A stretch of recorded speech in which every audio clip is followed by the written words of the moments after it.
Hello and welcome to All Four Wins Football. We are back for another 7-day recap. And on the other side of this, the entire group will be here. And of that, I'm pretty sure.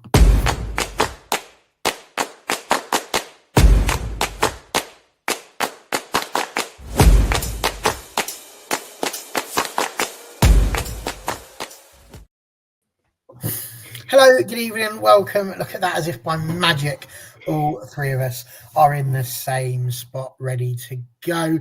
And we've got a few things to talk about this evening, so very much looking forward to it. And I'm here with two crackers to be chatting about football with, and that is, of course, Freya and B. Freya, how you doing?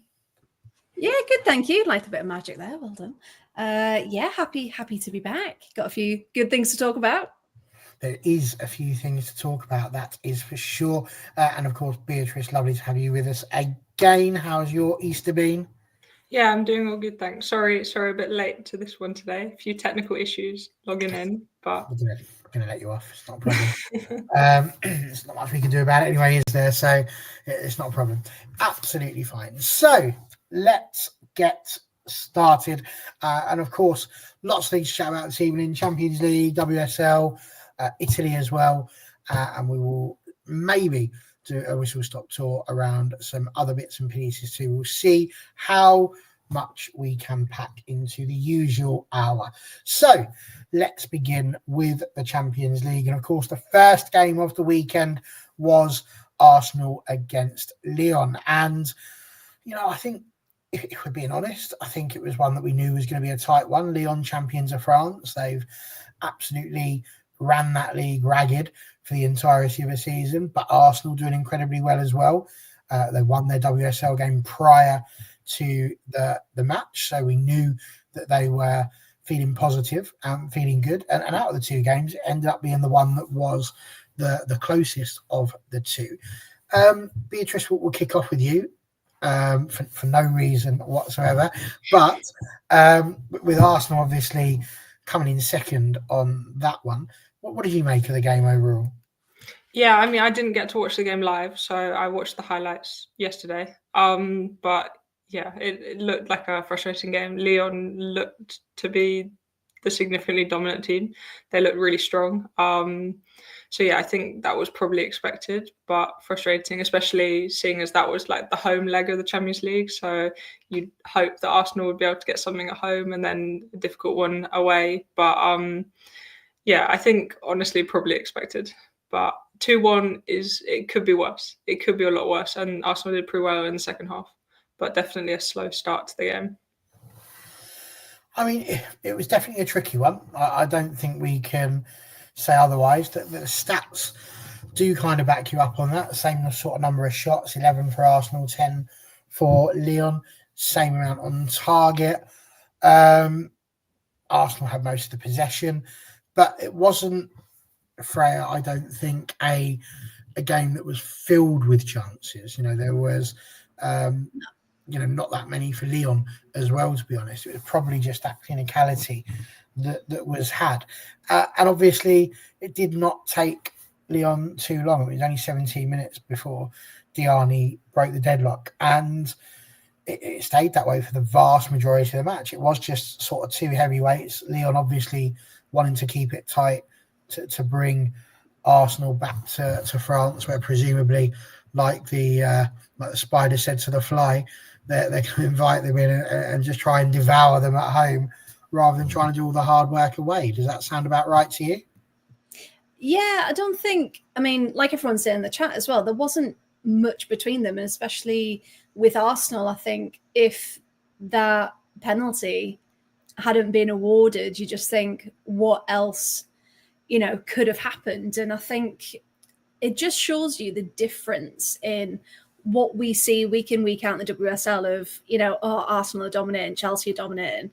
And I think both teams, I know we're going to talk about Chelsea in a minute, but both teams really came up against other teams that could challenge them and, ultimately did have that something extra that can beat them. So, the questions are we really as good as we think we are? That whole thing comes into it. But yeah, you're right. Arsenal didn't look comfortable at all. And Lyon certainly showed why they are champions and what they can do. And you need to have that clinicality in front of goal. And that's exactly what Diani did. And of course, VAR coming into play across the weekend as well, changed the game slightly. And yeah, just players that you'd expect to turn up just didn't. And it's a shame when it's at the Emirates and you've got such a huge crowd behind you that, yeah, Arsenal didn't look as threatening as you would think off the back of that massive win against Leicester.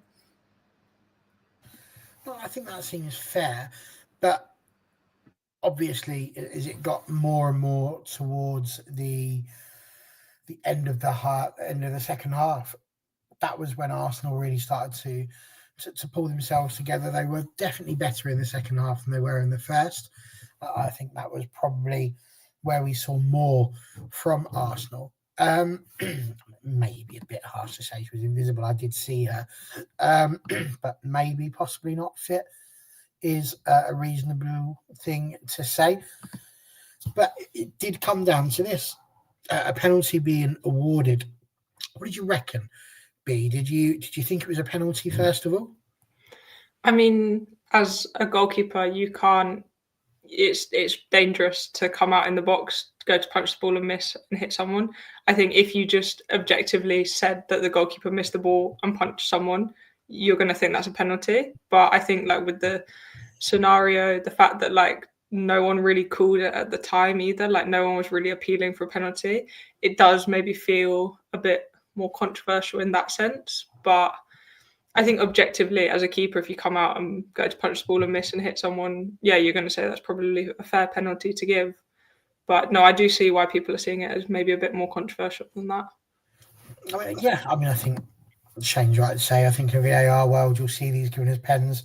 There never would be when VAR isn't available. And I can distinctly remember this happening in a Manchester United men's match against Wolves, and nothing was given despite it being a much worse clattering, I think, there. And then what I found really interesting about the penalty was Chloe Kelly held on to that ball for an inordinate amount of time. Like, she was not letting go. Do you think that was a bit of mind game? Do you think she was trying to get in the mind of the goalkeeper of, I'm going to take this, it won't be Caldenti, and then actually I'll just change it at the last minute, try and get the goalkeeper second guessing? Or have I overthought the tactics on that one? I mean, that's probably what happened, but I know as a referee, you have to like tell the referee who's taking the penalty. You have to announce who's going to take the penalty. And then if someone else takes it, like other than the person that you said would, that's a yellow card. So I know like they would have to say who was going to take it. So you can't do it like super last minute. But yeah, probably a bit of mind games. It was a good penalty, to be fair. A very good penalty. Freya, for you, was it a pen? Because, I mean, I've got to be honest. At first, I wasn't sure why we were looking at it. And then, obviously, you could see it on VAR. And she does punch her. You know, there's no doubt about that. But she's clearly going for the ball. Like, it's not like she's looking away and decided she's, you know, just going to smack her one in the face. She does get there late. And the definition of a foul is to not make connection with the ball and to connect with the player instead. So it is a foul. And if it's a foul, it's a penalty. Just maybe it'd be right. The goalkeeper just needs to factor in the fact that if they go for a punch like that and they miss it, they do have to accept that they're more likely to give away a penalty. Yeah, I think it's just tough luck, isn't it? Because you can see her eyes are on the ball. You can see that's exactly what she's going for. It's not she thinks, everyone else's eyes are on the ball, I'm just gonna, get one in. But yeah, unfortunately, that's just the risk you take when you go up for it. You know, it can be mistimed, and it was. And unfortunately, that's just the way it is. But yeah, there was no malicious intent behind it at all. But yeah, unfortunately, she just missed, didn't she? She did just miss, but the penalty was a good penalty. Yes, yeah. I mean, Caldenti is stepping up. It's not going to be anything less, is it? So yeah, it was a great one to get them back in the game. And you just think, could they have done something? Could they have done enough to take it to a draw and then, all to play for in the second leg? But yeah, unfortunately, Lyon just kept them out and did enough to take it. I mean, this was the thing, and just to finish off with what Tony says there, it wouldn't be a pen unless the ref or assistant sees it ordinarily. And this is the thing, VAR coming in at this point of it, when obviously it's not been in for all of the group stages. So interesting in itself, but understandable because it depends on where the games are played. But at that point,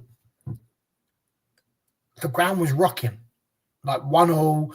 You could really feel the atmosphere. You could feel the belief.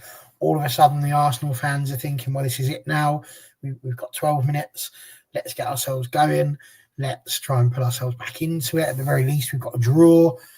At the end of the day, 1 goal doesn't make a huge difference in the grand scheme of things. 1-1, 2-1, as broad as it is long, really, in a game.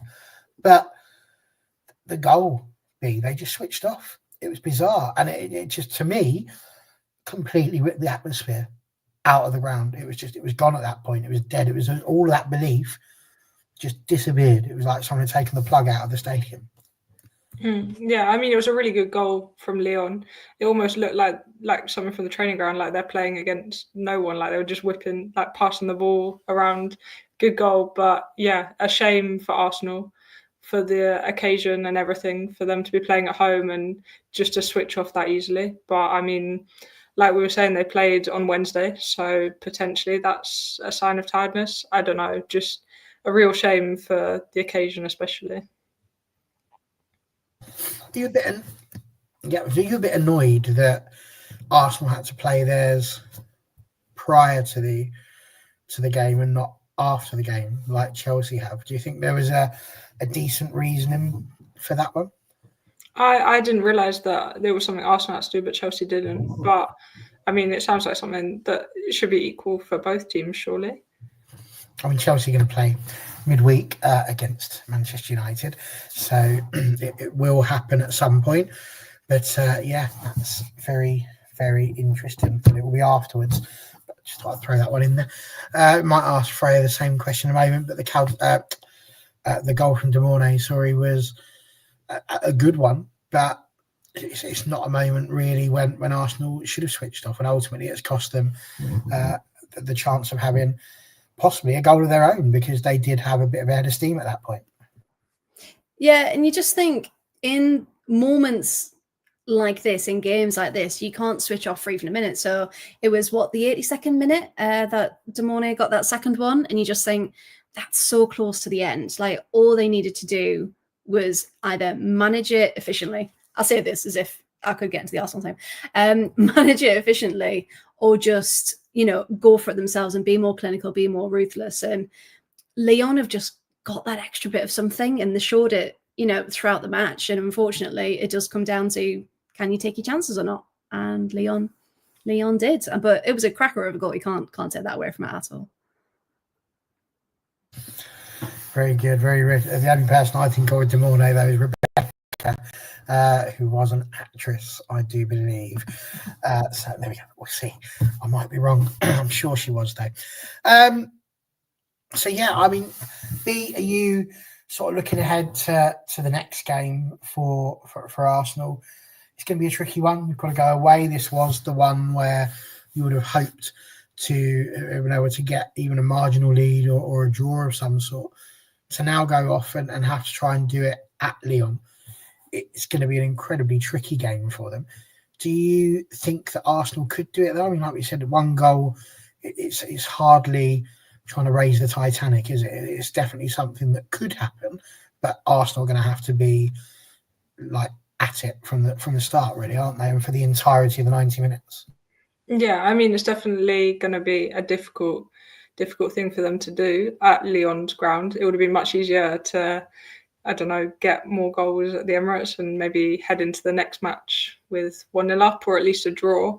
So yeah, it's going to be hard for them, but I think it's just a mindset thing. They definitely had their chances, like you said, the stats of like kind of equal shots and shots on target. So it's not that they had a lack of chances, so maybe they can take some belief from that. It's just, like we said, the clinicality and whether they can convert those chances. So maybe just a mindset thing for them going into the next match. Absolutely. And do you agree with this, Freya? Are Arsenal basically in the situation where they might well score but they probably won't stop Lyon? It's tough, isn't it? Because, I mean, there's a lot of conversation about, goalkeepers and things like that. But the reality is, you've got 10 other players on that pitch rather than just the goalkeeper. So if they keep tight, if they keep compact and they stick to their game plan, I really hope that they do keep Lyon out. But you're up against some of the best strikers in the world, so it'll be tough. It'll be really, really tough. And I'll be interested to see how René Slegger sets up in order to make sure that doesn't happen. But yeah, I think they just need to come out of the blocks fighting in the second leg, and that first half in the next match just needs to be theirs, so they can actually take something from it. I think if it happens like this again, where their first half isn't great, I think it'll be too much of a mountain to climb. Yeah, and Shane, very much echoing the thoughts that you just mentioned there. I think we need to keep a clean sheet, but Lyon's front three are the best trio in the world, in his opinion. And, well, it's not impossible. That's the thing. As Ole Gunnar Solskjaer once said, mountains are there to be climbed. So who knows? It is doable, but will they do it? We won't know till next week on a Sunday. I don't know. What do you two reckon about these weekend Champions League games? Because I was thinking about it. It bothers me, but I genuinely think it only bothers me because I'm so used to the Champions League being midweek for the men. Yeah, I think Champions League, it feels better during the week. I don't know why. It just feels like it's more special because it's different. And then, of course, it impacts on the fixtures and stuff, but that's a different story. But I quite like it midweek, so it's weird that it was on a weekend. I don't think I have a problem with it being at the weekend, to be fair. Like, surely it's at the weekend because the men's Champions League's midweek. Like, it's not going to compete with, like, the Real Madrid-Arsenal men match. So, like, surely that's why it's on the weekend instead. So, but again, a 12:30 kickoff, is that the best time to have it? Chelsea had theirs the following day, and it was later, 5 o'clock. 12:30. Yeah, 12:30 is really early. If it was later, I probably would have headed to the ground, but 12:30 just so early to set off for the Emirates. So, I mean, I don't know. But I like I say, I genuinely do think I only was bothered about it because of the fact that it's a standard. And this is the thing, is where the game often gets compared, probably unnecessarily so, because there's nothing wrong with the game being at the weekend, but just in your mind, it sort of automatically feels different.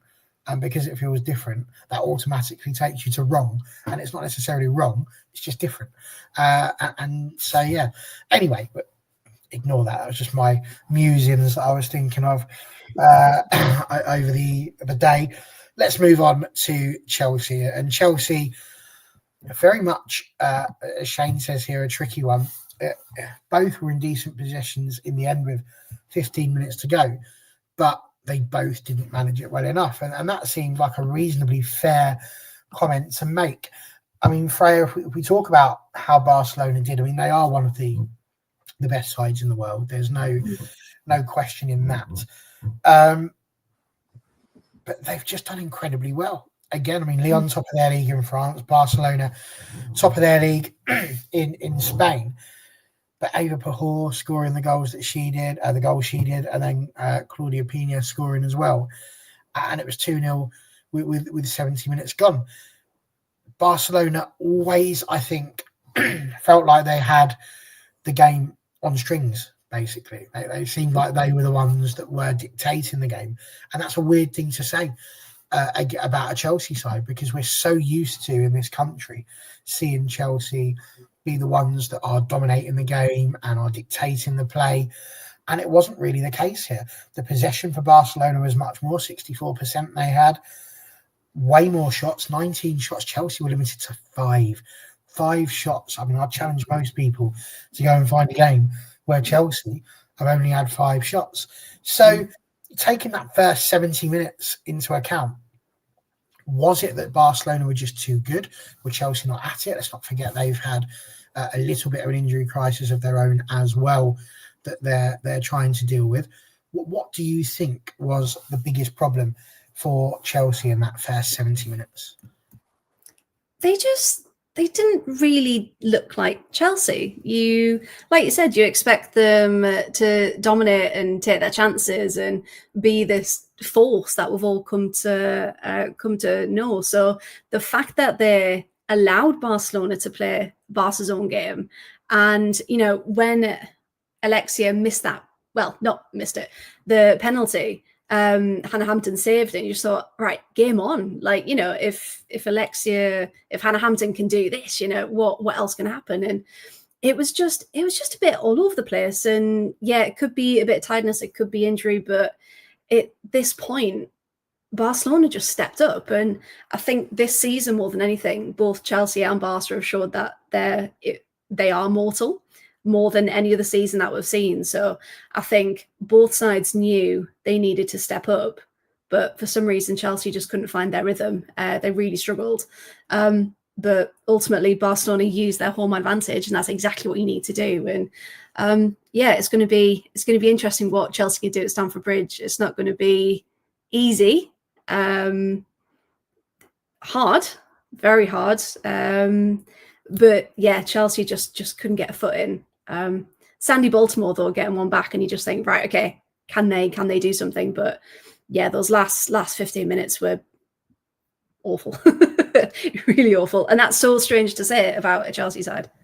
And this is it. I mean, Tony saying here, going by last season's semi-finals, all of the fans expected them to be much more on the ball because that's what happened last year, and I get that. But again, we're talking about this from the perspective of people that see the WSL week in, week out. And, I think this is the thing. When you start looking at Chelsea domestically, they're just up here. We treat them as, the pantheon of English football. But actually, when you then extrapolate that across Europe, it doesn't always necessarily, that's the point of the Champions League, I suppose, but it doesn't necessarily extrapolate that they will have that same fear factor that all of the clubs in the WSL will have. And I think that seems to be what happened here with Barcelona. They didn't have that fear of Chelsea. And even though they did not necessarily perform to the level that maybe we would have expected Chelsea to, Barcelona just went for the throat, attacked the game and got their just rewards. Yeah, I think a good point's been raised in the chat with maybe Chelsea look so good domestically because other teams haven't had such a good season. I mean, Arsenal definitely haven't had their best season, and City for sure. So maybe that's why they look so good domestically. They obviously are a very good side, but yeah, Barcelona are just different class. So not at the moment at least, are they on, like, they're not on the same level yet for sure. No, for sure. And I mean, I think Sandy Baltimore, Freya, she pulled the goal back, and it was a good goal as well. There was some excellent work to win the ball high up the pitch. And she had acres of something. She had so much room.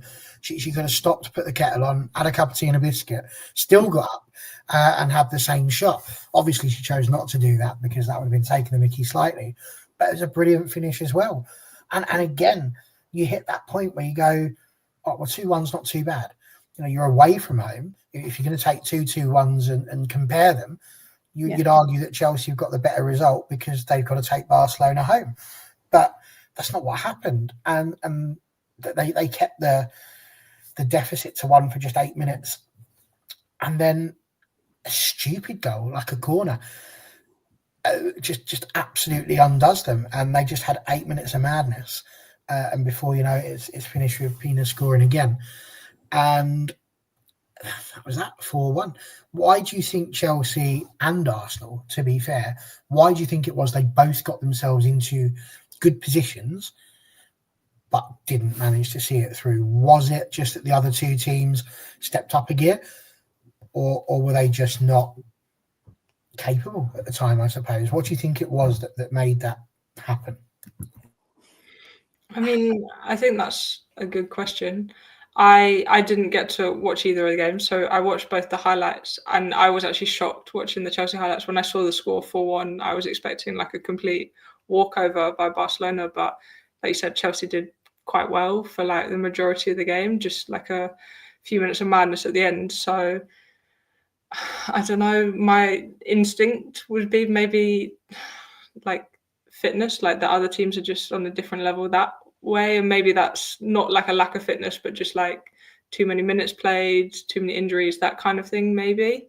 But I don't know, it does feel like these other teams like Lyon and Barcelona do have another gear that they can step up into, whereas Arsenal and Chelsea struggled a bit more.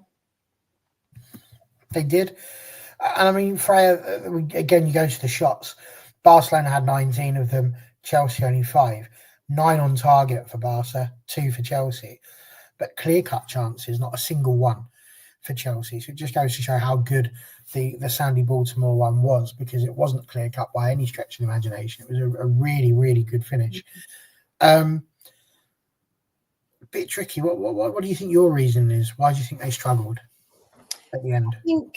I think lack of rotation maybe comes into it. And I agree with what the chat is saying as well. You know, you look at, there's no Lauren James, who would be a player who maybe you lean on slightly against teams like Barcelona, because she has got that technical ability to find pockets of space to pull something out of nothing. And that's exactly what you need in these matches. And I don't know, I think both teams maybe not nerves, but you can see like they were shaken quite easily, which you wouldn't expect. But there's just something about Champions League, and I think Barcelona, because they are so used to winning, they've just got gear after gear, and the people that they bring on from their bench, they've got so much rotation and they're used to that throughout the season. So Chelsea, again, used to do that quite well, but again, injuries.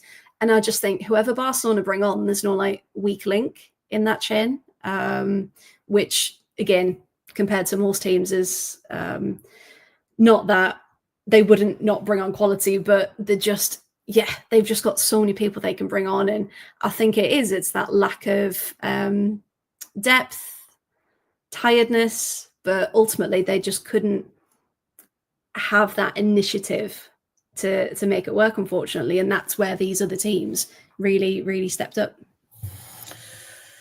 Yeah, I think you're right. It's very interesting seeing what some of these people are saying in the chat, as you've mentioned.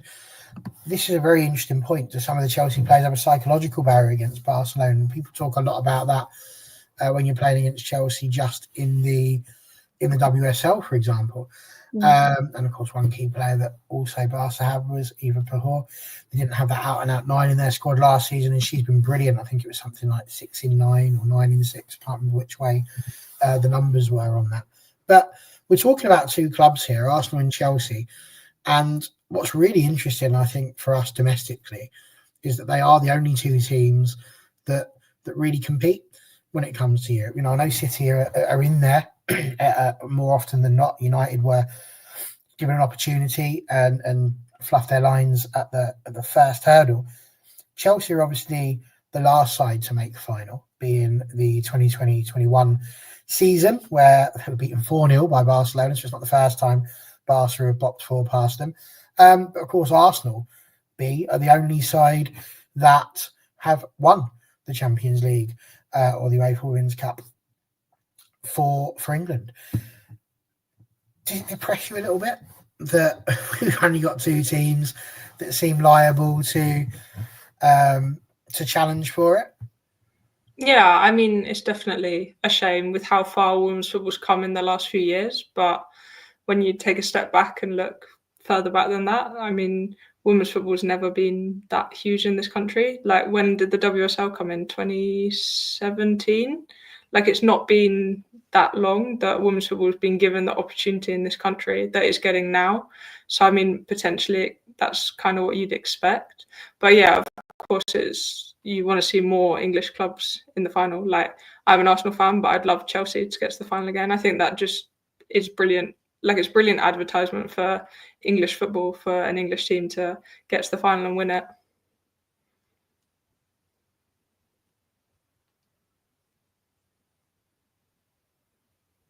So I was just a little bit confused there. I saw Tony mention 2011, and I'm like, no, it wasn't anything in 2011.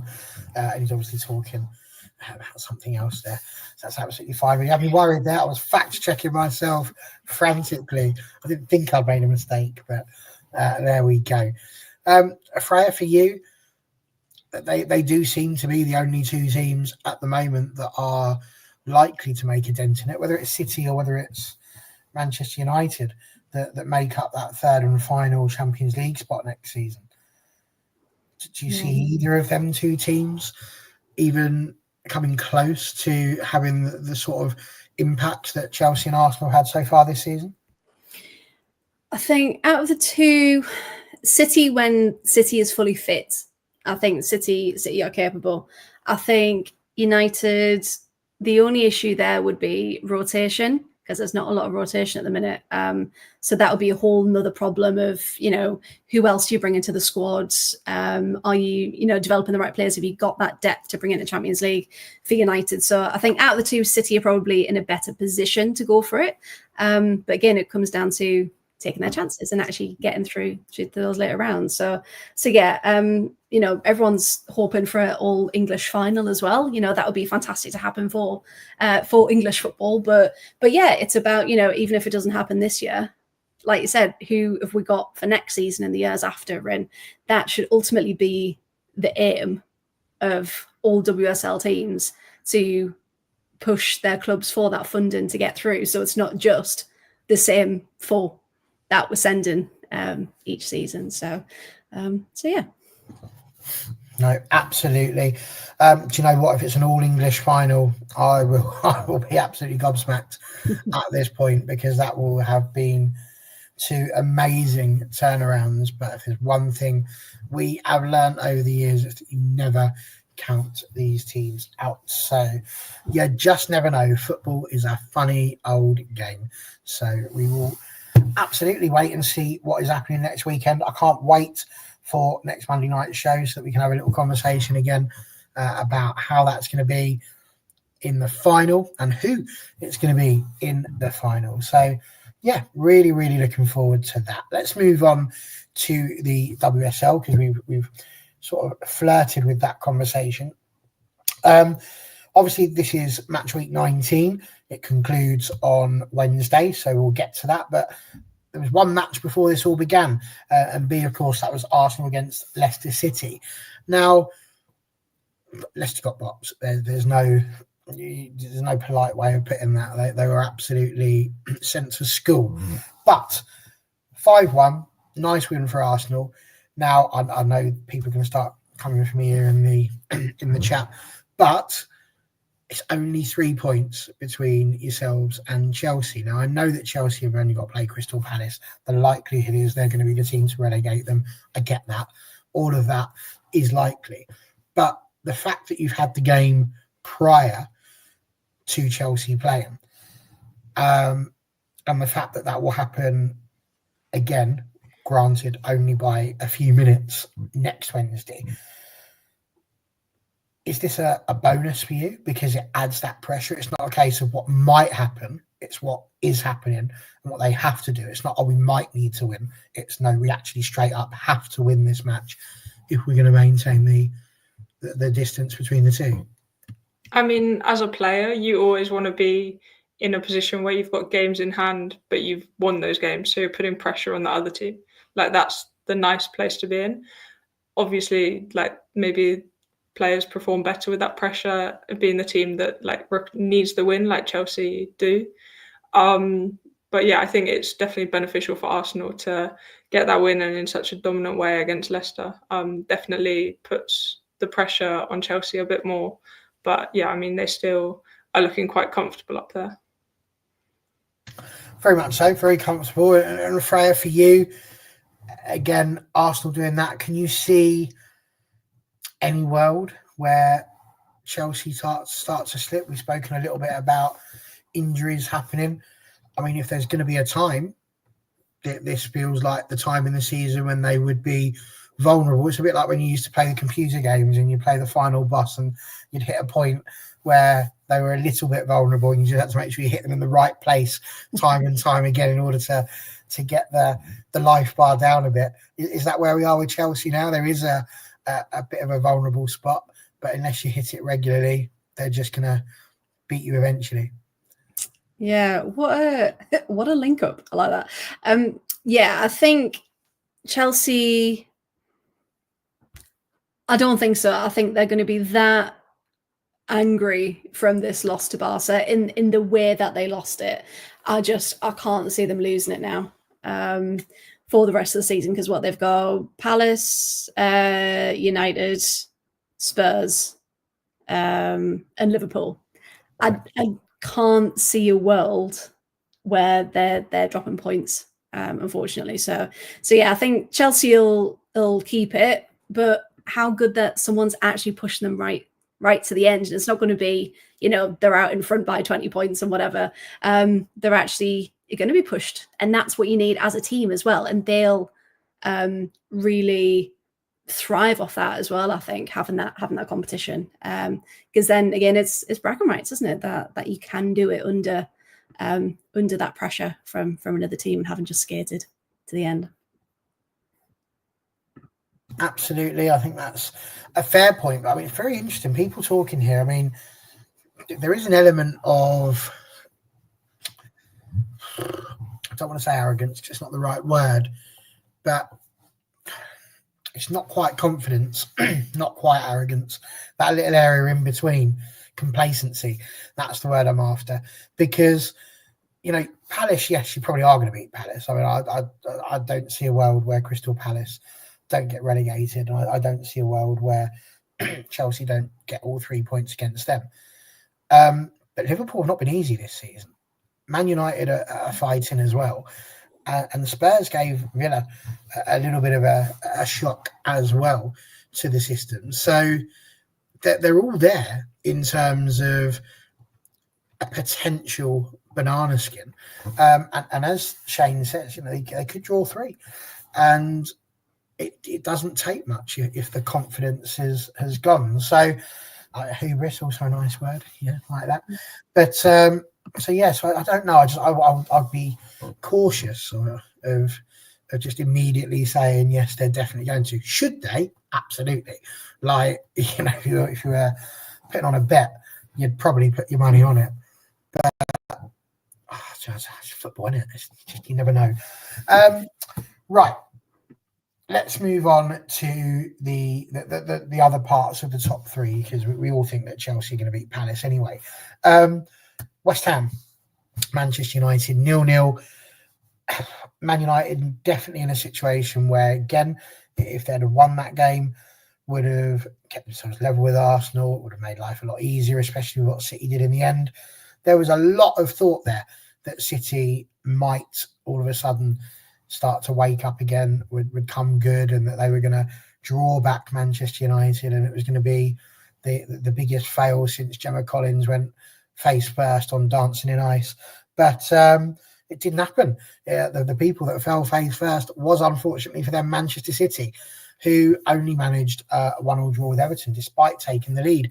So, Beatrice, for you on this one, I mean, I don't say this as a Manchester United fan. I say this just genuinely as somebody who loves football. But City are done, aren't they?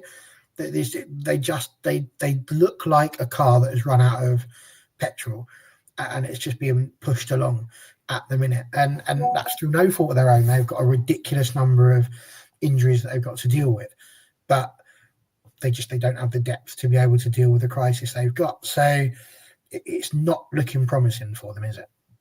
Yeah, I mean, I can only imagine what it's like on the training ground at the moment with that many injuries and not very impressive performances on the pitch. Like, it must be tough for the players. But yeah, I mean, they really look like they're struggling, and in that kind of situation where it looks a bit like a psychological battle at the moment. Obviously, there's the injuries, but that they can't control. It looks maybe like psychologically the players are struggling with it and not performing. So it's such a tough one for a manager to deal with. But yeah, I can only imagine that the mood's a bit down at training, and I don't know how you bring that back for them. I mean, Bee's right, isn't she, Freya? Because there's still players out there though that can make those changes. I can distinctly remember people raving about Laura Coombs. She's a very good player. Carolyn has been linked with lots of top quality sides as well. We know that Alexandria's good. Kiara Keating has got an up and coming reputation as well, and of course Jess Park. So even just taking in mind that, you would have thought there was enough players going forward for Man City to be able to do something with the game against Everton, basically. Granted, you start looking at their bench, and it is a very different type of situation, I suppose, really, with only Yamashita, I suppose, looking like the type of player that you might potentially want to bring on in an ordinary WSL game. But I'm not wrong, am I? There's surely no way now that Man City are going to win their last 3 games. It's hard because they're still City. They've still got players who can make a difference, but they've also got, I don't think they've got enough of those players to hold that team to the standard where they should be. They've brought a lot of young players in that have coped remarkably well, by the way. But you also need to remember Everton aren't the same team that started the season. They've really stepped up. And I think as much as City aren't the City you'd think of, Everton did well. I mean, looking at the stats, they're ridiculous. Like City had 19 shots, 7 on target. Everton only had 3 with 1 on target. And you just think that 1 on target's all you need. And home guard squared managed to get that one. So yeah, I just think City are in a bit of a no man's land at the minute where they need to really figure out how to push for the rest of the season and just pick up points at this point. But yeah, I think they're just looking forward to getting to the end at the minute. I think that's all they can aim for, just making it through. Antenatal classes potentially might help them with that, because it's the only place I can think of that's going to help them with pushing at this point. Pushing for cushion. That's what's needed at the moment. So yeah, listen, it was a tough one for sure. Liverpool jumping above Brighton and Hove Albion in the middle of the table clash. B, have you been impressed with Liverpool this season? Sorry. Yeah, I think Liverpool have done all right this season. They've picked up some good points. Am I right in saying it was Liverpool who drew with Chelsea, or was that someone else earlier on in the season? I'm pretty sure. Maybe I've got that wrong. Okay, but yeah, I think Liverpool have done pretty well this season for sure. It's not been that long since they've come back up from the Championship either, so they're doing well considering that for sure. Well, they had a very good season last season, obviously finishing above Manchester United, which was not ideal for us, obviously, as a football club. Obviously, they just lost to Chelsea in the FA Cup semi-final, which might be the one you were thinking of. But yeah, moving on to earlier, they lost 3-0 in the other games. I think it was that FA Cup one, but that was bleeding close because it was right towards the end that happened. But yeah, Freya, for you as well. I mean, Uncle Montana talking about not enough people talking about what's happening with Brighton at the end of the season. They've started incredibly well, but their results are starting to drop off a cliff as well. They're like the mid-table Man City at this point, because it's just not quite where they would want to be. The potential they might drop into the bottom half now. What do you make of both sides, Liverpool and Brighton? I think Liverpool have done incredibly well under the circumstances of, losing my beard, like everything, like that emotional part of this as well. But I think everyone knew Liverpool had a really solid team. But again, because they're not in the top 4, no one's really talking about them, and only people who actually watch and they go, oh, they've got Olivia Smith, they've got all these players making up this fantastic team. and they've been solid. They've been doing very, very well. So yeah, not surprised they are where they are. But yeah, Brighton are a strange one. They, like you said, they started really well, and just nothing. I don't know if it's a lack of confidence or a lack of something. I really don't know. But yeah, they're further down where I thought they would be. I mean, I say further down, they're sixth. They're not doing terribly at all. But yeah, considering how they started, I would have put them fourth, fifth. So yeah, just really going below, I think, quite a lot of people's expectations with the way they're attacking games. I think you're probably right there. And again, lots of people talking about Olivia Smith. She's been superb. I don't know what the outcome of her injury was. I know she was taken off in the game against Brighton, so I don't know how bad that injury was. Do you? I can't remember if they've announced anything. No. Haven't seen anything, but obviously they'll be hoping that is not too bad, because if it is, she has been without question their most penetrative player in terms of getting those goals. So without them, they would struggle. We do have to talk though about the bottom of the table, because before the weekend, Aston Villa was stuck on 13 points. They were 4 points ahead of Crystal Palace, and there was genuine concern amongst Villa fans that they could be about to take the long drop. But there is no long drop, I don't think, anymore, because they are now 7 points clear of Leicester City, of Crystal Palace. And what's even more exciting for them is that Crystal Palace have got 12 points, but obviously that's only 9, because we all know they're going to lose to Chelsea. So 9 points to play for, 7 points the target. Can't see that happening for Palace, but what a game we had in the Spurs game. I don't know. I'm going to ask you, B, first of all, did you see the highlights, or have you heard much about the Spurs and Aston Villa game? I watched a bit of the highlights. I don't think I watched all of them. I ran out of time. Unreal. Absolutely unreal. So Villa just went 2-0 up. All is well. They're thinking the world's a nice, cosy place. Spurs then switched it on, as Spurs can do. They're not a bad football side. They're just not that great over 90 minutes, it seems, at times. And they had a nice little burst of 5 minutes, levelled the game up before God's gift to Villa, Kirsty Hansen, steps up, and brilliant run. I mean, 3 touches and then bang, and it goes. Nearly saved by Kopp, but wasn't at the end of the day. And Kirsty Hansen gets a vital 3 points. That's Palace down now, isn't it, B? Yeah, I mean, most likely, especially with they've got teams like Chelsea coming up. I can't see Palace staying up, but yeah, I mean, I can't see it happening, but we'll see.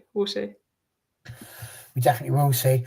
Shane said it was a really good goal from Hansen to win it. He does change it, but I think, Freya, you could argue it was a bit of a God goal, because it was 90 plus 1 minutes. It's one of those miracles that football fans dream of. I mean, I don't know if you were physically there at the game or if you were just watching it, but it's one of those games where you walk away from and you just... nothing you can get to the car and you can have 4 flat tires and you'd still be walking on air, which would be helpful, because you're going to need that air for the tires, because you're so excited. And I mean, that's it now. WSL status pretty much secured, if not officially, definitely morally and ethically. So talk us a little bit about that game, because you must be actually started it right from the very beginning. But yeah, 2 games in a row, and that's it now. First time we've won back-to-back this season. Can we just take a minute that Villa actually did it? Honestly, I've still got emotional whiplash from that match, because first half, because I was live tweeting it for the Villa podcast that I do, and I was like, this is a pleasure. This is so refreshing. We're attacking. We're up the pitch. It was a completely different Villa to what we've been seeing, and we were like, oh my God, this is too good to be true. And it was, because then Spurs got 2 back. So we thought the 3 points had gone to a 1, and we were just like, you know what? Keep the 1, keep the points, just don't lose. Just for God's sake, please don't lose. And then Kirsty Hansen, who we've all been calling for her to be starting, and just hasn't been. And it sounds like Natalia Arroyo sees her more as like a super sub striker now, which fair enough, it's worked. You know, she's come off the bench twice, just scored twice. But yeah, the fact that the officials held up 6 minutes of added time, and you're like, oh God, just don't lose it, please. And then Kirsty comes on and does that, and you just think, there is a football god. Like someone is shining down and smiling down somewhere. But yeah, it was just to go from 2-0 up to 2-2, that thought of, oh, Villa are going to do it again. They're going to throw it away. We're going to lose. But they didn't. They came back and they showed exactly what we believed the team could do. And we always knew it was there. It was just getting that confidence back. It should have been 3-1. That second Spurs goal should never have happened. But, you know, Ella Morris did well to make the most of it. But yeah, the fact that Villa, their heads didn't drop, they went for it and they kept going. And Kirsty Hansen just being incredible and getting the winner. It was magic. It really, really was. It really was. Little question for you there from Shane. What's your thoughts on Daly playing at the 10 for much of the season? Makes no sense to him personally. Yeah, no, ridiculous. I have no idea. No idea.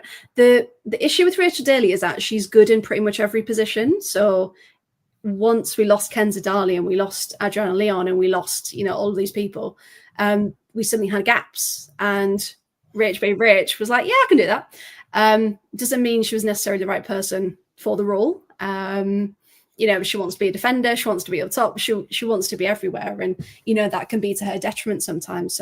So I mean, it patched up a situation, but no, definitely not a best. And what we've seen the last couple where she's been, where Villa have had 2 up top, it's been working. Funnily enough, she's been getting in the box and actually doing striker things as she should be. So yeah, massive summer ahead for Villa. Need to massively rebuild. No, absolutely. So whilst the top might not be decided just yet, the bottom certainly does seem to be, if not officially. Listen, the same way as we were talking about earlier on for Chelsea winning the league, it's going to take the similar sort of miraculous proportions for Palace to pull out on that one, I think. I mean, they've only won 3 games all season, have they? So I even think they've done that. To ask them to do 3 on the trot might possibly be taking the mickey ever so slightly. Listen, let's go to Italy, because I'm really very intrigued about what's been happening at Italy, and I challenge you all, because we were talking about this off stage, Freya. But if you haven't done it yet, go and type in the words Serie A Women into Google. Now, when you do it, obviously it needs to be Google, because if it's not Google, you get Bing, and Bing is like, if it was Chandler, it would make sense. It's just so not Google. So you really need to not be using Bing. But if you use Google and type in Serie A Women, what's really cool is that things start to happen. So you'll get some little fireworks coming up, and it says Juventus are the champions. And it's nice to see these sort of things happening. That's a spoiler, obviously, because Juventus have indeed gone on to win the league. So we'll kick off with you on this one, Freya. Not necessarily the most unexpected result based on the conversations that we were having last week. They've got Cristiana Girelli up front. She's been absolutely superb all season. And yeah, like we say, she just goes on and has a cracking win, really, against Roma, and then again against Milan. Yeah, I mean, they've just been another class this season. And again, we talk about that belief. We talk about just that winning mentality. And I think Juventus have just really embodied that this season. Girelli scored twice to secure it, and they're 10 points clear with still a couple of games to go. So the fact that they've got that margin just shows how consistent and strong they've been this season. But also we need to shout out Inter as well for getting that second spot. Again, 10 points behind Juve, but they've secured Champions League for the first time in their history. So yeah, there's some incredible talent moving through Italy. But yeah, Juve are back on top. Roma have won it the last 2 seasons, of course. But before that, 5 times in a row, Juventus won it. So yeah, they're back to winning ways. And yeah, they don't look. Don't know where that thought was going there. Hang on. But anyway, yeah, clubs need to really step up and make sure that they aren't winning by these 10-point margins anymore. Well, indeed, I mean, Juventus, like you say, were 10 points clear of Inter, but Inter also 10 points clear of Fiorentina, and there are 3 spots, I believe, that get you into the Champions League in Italy. Yes, top 3. So, hence why Inter have got their Roma not yet confirming their existence in the Champions League. Fiorentina can still catch them. As indeed can Milan. No, not quite. Milan. Not quite. No, it's looking like Roma, but yeah, Fiorentina might give. The hard part about trying to get into European football, and you'll enjoy this, B, I think, is it's just working out how many matches actually get played. Because Spain played 30, Scotland play, I think, 32. Obviously, England play 22.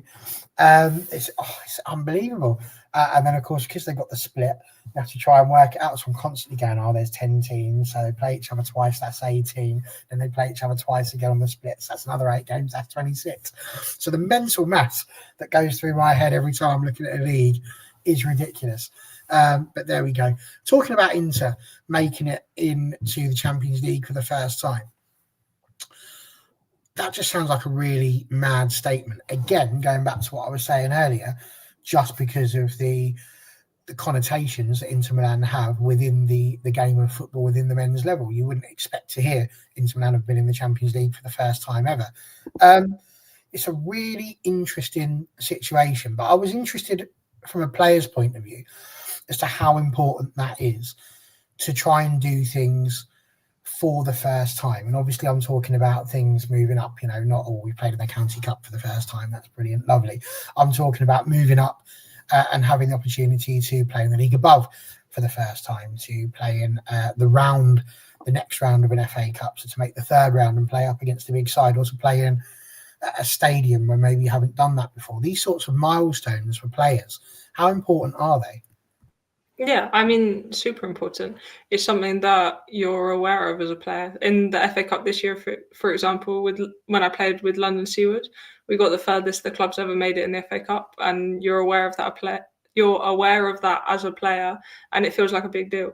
It feels like a really big deal, and although maybe it's not the furthest you've ever got personally, it still feels impressive to be like getting those achievements with the club. So yeah, I'm sure Inter are absolutely buzzing to have achieved that for the club. That's very interesting as well, because we're going to drop down into lower league sort of conversation here as well. But what's really interesting is that, like, quite often teams will get promoted and they gut a lot of the squad. Lots of them just get cast back to the wayside and go back down to whence you came. And play from there, because they try and get different levels. Can you imagine that maybe Inter will need to do that this season? If it's going to be, we're talking about Man United not necessarily making it past the qualification match that they had to play. Do you see that being an issue for Inter as well? Will they have to go on and massively strengthen the squad, especially when you consider what we're talking about with the Champions League at the start of the show? Or do you think it is just going to be a massive learning experience, and then they'll sort of learn what they need to do going from that? How do you think would be the best way to approach it, I think is what I'm asking there. I think if they have a big budget to spend, the easiest way is probably to completely bring in a whole new squad of players at a high level. It's probably the easiest. Kind of sad to say it. And when you see that happen in lower league women football, for example, it's never like very pleasant to see. But that's probably the easiest way. I think, like we were saying with the Champions League right at the beginning, Inter with the team they've got, are they going to be able to compete with Barcelona, Lyon, Arsenal, Chelsea? Like, I don't know. So probably the easiest would be to completely like buy in a new squad. But I mean, that in itself, I guess, comes with problems trying to like gel players together and build a whole new team. So there's pros and cons to it, but it's probably not something that's going to happen within their first season of playing Champions League football. It's going to probably take a few years for them to build up to somewhere bigger than where they are right now. Well, I mean, we can ask Freya, because Freya has spent much longer perusing over the Italian leagues than I have. But I mean, there are some names that immediately stand out. Probably none more than McGill in the midfield there. But for you, what do you think Inter need to do in order to be able to compete? Because I think B's mentioning there, Barcelona, Lyon, Chelsea having to play those sorts of teams. Well, yes, they would, but not unless they get to the group stages, and even then, depends on who they've got. It's not the easiest thing to do. So what do you reckon? Can Inter compete? Would they have the budget potentially to get some of the players in that they need? There'll be a more attractive proposition, that's for sure. So, and as Shane says here, people are stunned that Bayern let her go to Inter as well. Are they perhaps a burgeoning squad there? What do you reckon? I think underfunding is a massive thing in Italy in general. But the fact that they've got, names like Cambiaghi, they've got Magor, like you mentioned, they've got Tessa Woolert as well, who people who watch Lionesses will know, Belgian, who decimated our back line. So they've got Bartoli, they've got big names that people recognize, but I think it's that squad depth. It's just making sure that if they want to truly compete and the club really, put their money where their mouth is, that they provide those funds for that squad depth. So yeah, that's definitely the next step forward. But whether that funding is there is a different question. But yeah, they've got some names to compete as much as they can for the minute. Definitely something we're going to be excited about, I think, and that in itself is pretty cool. So no women's football until Wednesday, at which point we have the return of the French league. Freya, do you know much about the French league, Freya? I wasn't going to go too deep into this, but as it's a little bit coming up. Yeah, another back on Wednesday, aren't they? They weren't playing this weekend. Are you going to call it in terms of what you think might happen next? Because obviously Strasbourg we know that Guingamp are gone, but there's a few down the bottom there that are struggling, none more than Strasbourg. Do you think you could pick a side that's likely to go down there? I do just want to say about Guingamp, though, they won their last match 3-1 against Montpellier, which no one was expecting. So miracles can still happen in the French league. Yeah, looking at it, I mean, Strasbourg and Rome are very much there, aren't they? Only on 12 and 13 points between them. So yeah, that bottom three, they need. It's just pride at this point, isn't it? Because the goal difference is awful, bless them. So yeah, the bottom of the table aren't having the best time of it. I thought Villa and Palace weren't doing great, but yeah, they Ram and Strasbourg really aren't looking good at the bottom there. No, not looking too great at all. And of course, you mentioned, you probably said it quite nicely, I call them reams, which might be because I've let Joey Essex get into my head. Could well be. Could be that they're well ream in it. But yeah, they could have played Guingamp at the weekend, which is obviously a good good. You're going to pick a side. That's the side you probably want already down, just playing for pride. So that's what I mean. That the potential there for the 3 points for them is, you would think, quite high. Whereas Paul Strasbourg are playing Saint Etienne, who are just above them. So they're all battling each other. It's not even a split, but it feels like one in that one. And again, only 22 games in France. So there's somebody in the chat saying a minute ago, only 22 for the WSL, but it's the same in France as well. So no changes there. We know that Lyon are finishing top. Now, what's weird about this one is they split into 4, don't they? So Yeah. Lyon at the moment are not the champions, even though they're clearly the champions, because they've now got to go and play a semi-final, and if they win it, a final. Is that correct? Yeah. It's weird. It's a weird system. And yeah, it was initially brought in to stop Lyon winning all the time and to give other people a fair shout. Which, you know, Lyon weren't particularly happy with when they brought that in to stop them, as you can imagine. But yeah, so it goes into the top 4, and then, like you said, it splits, and then the winner of that all gets the winner, I believe, anyway. Because it's, again, unless you know where to look, it's so hard to find what actually happens. But yeah, so let's have a look. Yeah, so 4 matches. The first match is played against the team with the most points and the 4th place team. So that doesn't seem fair straight off the bat. And then second and third. And then the winners of both matches qualify for Champions League. And then the third determines the the bronze place. Yeah, that third and final place. Which is quite an interesting way of doing it. But I mean, the reason why I asked the question is because the A-League, I've been looking a lot at the A-League in Australia. And I mean, they have a similar sort of thing. So the top 6 go into the playoffs. 3rd, 4th, 5th, and 6th playoff. 1 game, see who wins it. And then the winners of both those games play the teams that finish first and second. But whoever was top of the league at the end of the season, they earn the title premiers. So you get premier champions, and then you get champions who won the entire thing based on that 6. Now, I see you smiling down there, B. I'm going to ask you this because there are so many different models of how these can go. You can get the split. You talk about what we were just saying there with the A-League and the playoffs.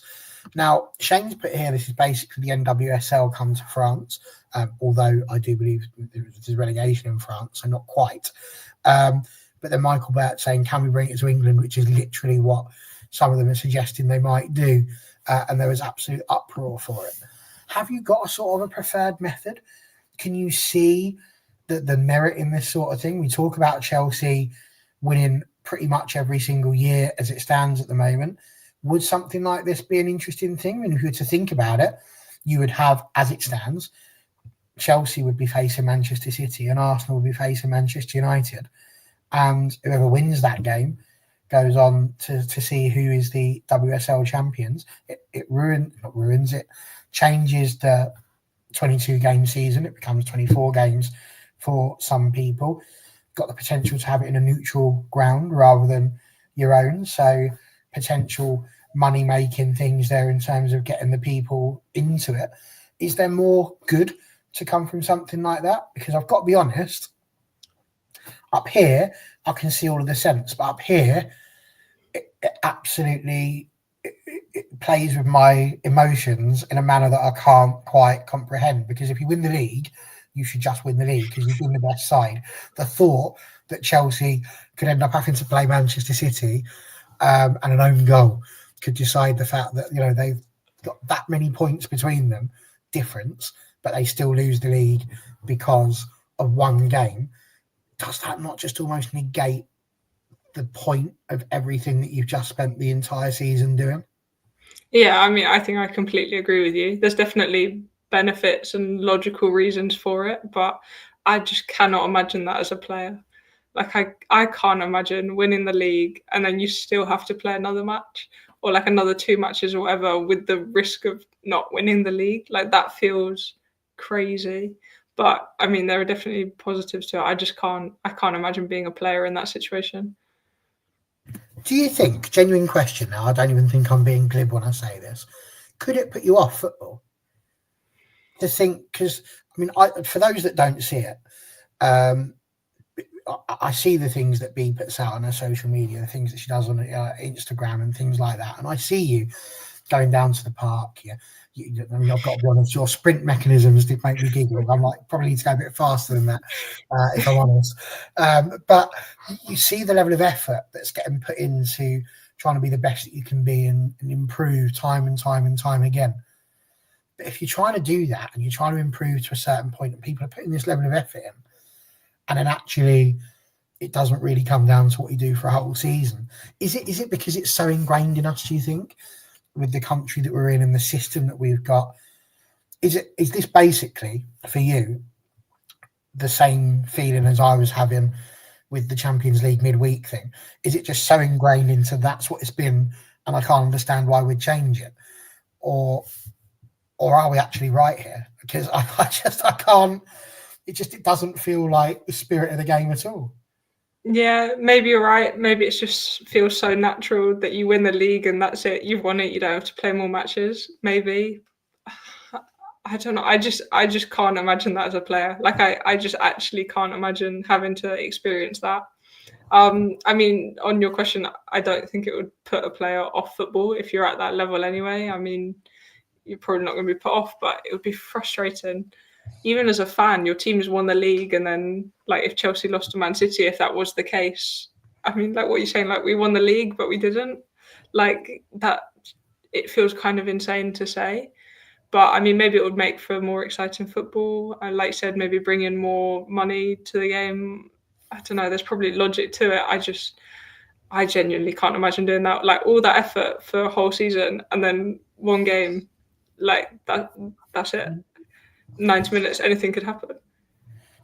It would be wrong, wouldn't it, Freya? Like I can't. It's actually making me get into a bit of a cold sweat just thinking about it. Like the thought that you could spend 22 games just building up to a one-off match. It's just beyond the realms, isn't it?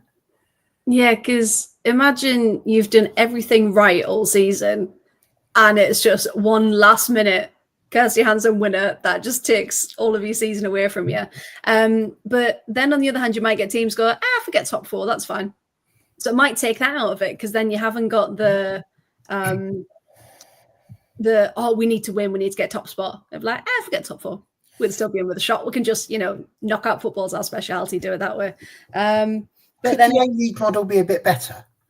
Like by which I mean the people that are top of the league at the end of the season, they've still won a title, they've still won a trophy of some sort, which shows that they were the best over the course of the season. And then almost like that mini playoff is just extra. I mean, in my mind, I'm thinking that English fans being English fans would all just, it's just another way of making money and it's not that important. Winning the league itself is the most important thing. We don't want to win this. It's just a cheap old plastic trophy. What's the point in that? But if we are serious about trying to put this sort of game on the map and do something that's a bit different, is that potentially a way of doing it, having a sort of a two-tier champion system? I don't know how it will be received. Try it. See what happens. I know Nikki Doucette wants to shake it up, doesn't she? She wants to make an impact. Some awful suggestions, but maybe it's just because we're so set in our ways that football should look like this. So maybe until we try it. But yeah, I mean, if it goes horribly wrong, they can just take it away, can't they? But yeah, I think you'd have to really sell it and really think it through and really make it for like the benefit of the game, because we always talk about fixture congestion. We always talk about, how we need to make the game better. So I think if someone could come forward and go, lads, I've got a really good idea, let's do this, and it'll revolutionize the game. Brilliant. Well, I liked the French way of the Champions League. That sounded quite good. Whoever wins the whole thing gets the Champions League spot, and the other two are then decided amongst, the first two get it, and then third and fourth playoff Yeah. to get it as well. And then that gives you something that's there and that's on it. And then all of these people that want to whinge about the fact that City have got so many injuries and all that sort of thing, at least they know they've got something at the end of the season that they can build towards, and you can then choose, well, actually, do you know what? We'll play some of the youngsters now. We know that we can't lose fourth. So, you know, we can put some youngsters out, try and rebuild the squad, do whatever. Right? Could you see that working? Would that be an inventive way of doing it? Should I be getting Nikki Doucet on the phone and getting her to come and have a chat with us all now? Are we reinventing the game as we speak to a manner that could be quite impressive? What is it that you've suggested? That the top 3 go through to Champions League and then so instead of just doing first, second, third, you have the champions of the champions, but then that little playoff thing at the end, it's just 2 extra games, effectively, but at a neutral stadium over the course of a weekend, perhaps. So perhaps you play on the Saturday and then on the Sunday, I don't know, or you play one weekend and then the weekend after. And whoever wins both of those playoff games, so first v fourth, second v third, whoever wins them is guaranteed Champions League football. And the team that finished third and fourth, they have to play off for that final Champions League spot. I'm going to be honest, I'm so confused. I'm so confused. All right, let's put it into this season. So Chelsea would have to play City and Arsenal would play United. If Chelsea won and Arsenal won, then they would go into a final match, but they're already through. They would make it to the Champions League, and this would just be like a showpiece event for, you know, the WSL trophy or whatever it is you want to call it. But you're still losers will play off for the final Champions League spot. But in your scenario, let's say Chelsea played Man City and lost. Would that mean that Chelsea have a chance of losing their Champions League spot despite winning? Play off with whoever lost the other game for the final Champions League spot. So they could. That I absolutely love. That's only made me want it more. So Chelsea could win the league and not get into the Champions League. I know, right? That would teach them to take the competition seriously. You can't just turn up and go, well, that's it, guys, we've got it. That would be unbelievable.